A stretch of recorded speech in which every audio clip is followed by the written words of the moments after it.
ఉన్నాయి. తండ్రి పరమేశ్వర, నేను పాడినా పాడకపోయినా నువ్వు నాకు సహాయం చేయు.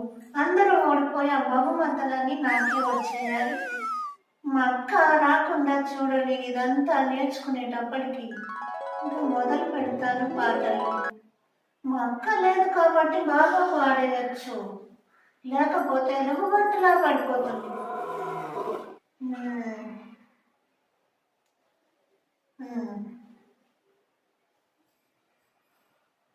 శంకరా